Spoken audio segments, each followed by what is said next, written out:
This note is on a topic called hybridization. And so what we're looking at now is how can we explain how one atom bonds to another. And so looking at this, we can show this using energy level diagrams. So let's take water as our first example. So there is the energy levels stacked up for water, and the electrons occupy them one spin up, one spin down in the first, the 1s orbital, the 2s orbital, the 2p orbital ends up having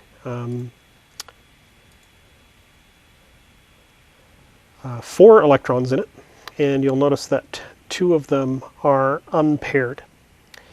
And it's these 2 that are unpaired which then can pair up with the lone electrons in hydrogens to form the bonds. So the way we explain how bonding works is that bonds are formed by the overlapping of orbitals of unpaired electrons from separate atoms. In the case of water, the orbital of the 1s electron on the hydrogen overlaps the orbital of the unpaired 2p electrons from the oxygen. And so this creates 2 single bonds, and these are called sigma bonds. All right, so it's when it's just one unpaired electron from one unpaired electron from the other. Those orbitals overlap to create the bond. That's called a sigma bond.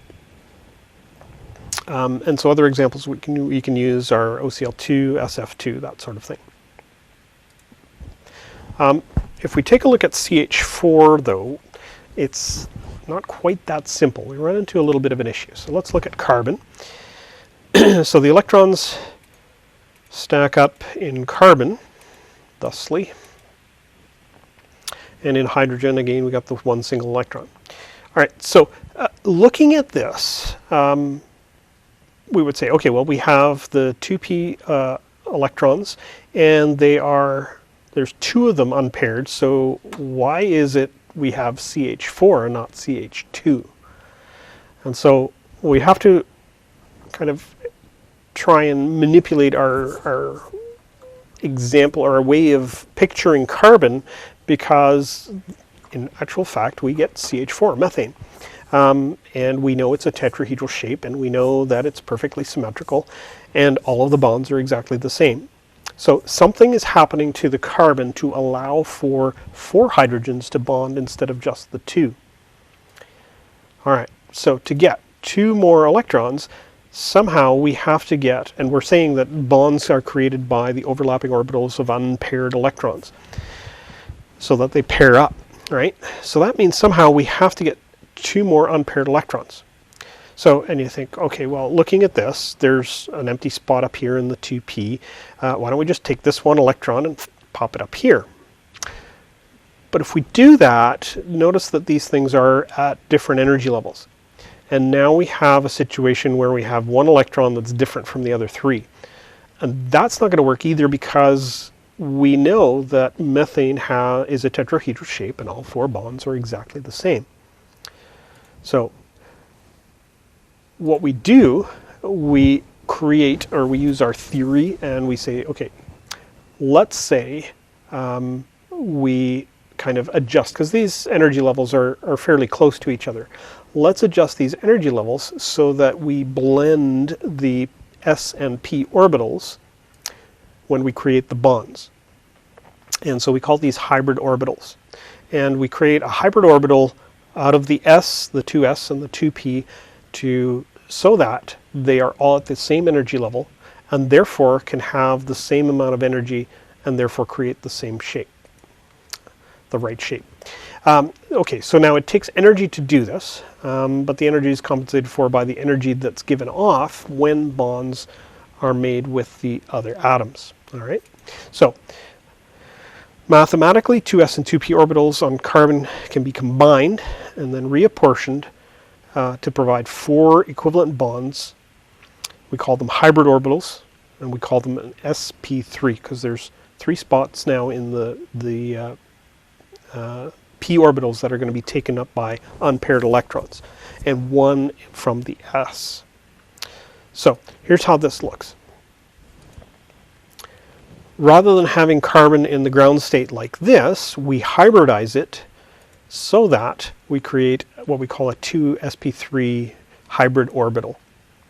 And so in terms of electrons, our 1s is filled, and then we singly populate each of the 2sp3 orbitals.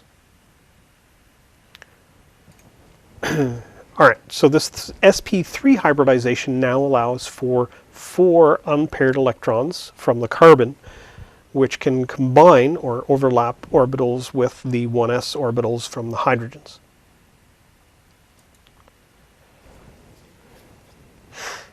These 4 sp3 orbitals are equivalent. Okay, they have the same energy. All the electrons have the same spin. They're all exactly the same.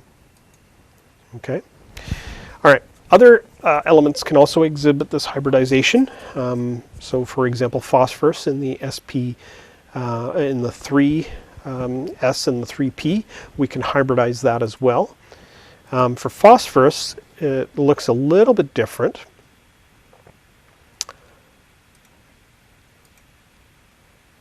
Because with the 3, n equals 3 value, we also have access to the d orbitals, right? So what we do is we hybridize the s and p orbitals exactly the same way as we did before, but we also bring down the d orbitals. And now we have an sp3 d5 situation. And now we can unpair 5 valence electrons, and so this gives us an sp3d configuration.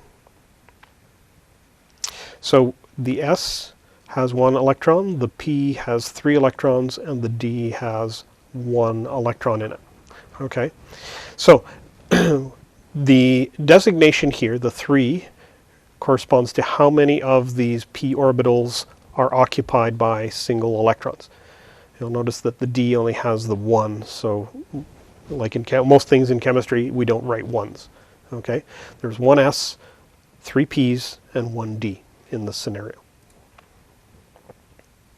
All right, so why does nitrogen only have a maximum of 3 bonds and not 5? All right, so if you write down the electron configurations for the energy level diagrams for nitrogen and for phosphorus, let's go back and look at this again.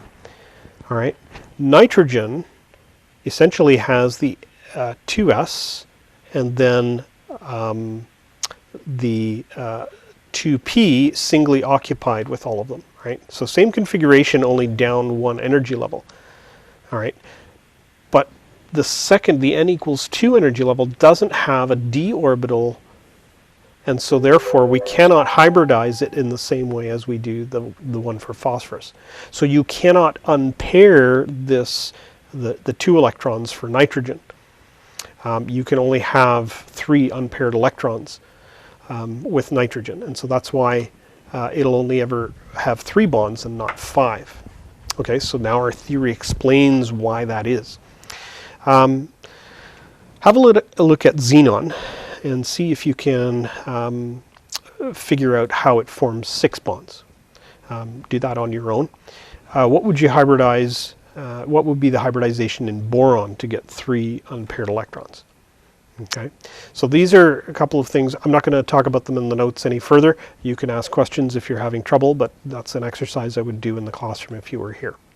All right, homework questions, page 223 and 227. These are checking your understanding of how hybridization works. Have a look at those questions, try them, bring questions to our next class session.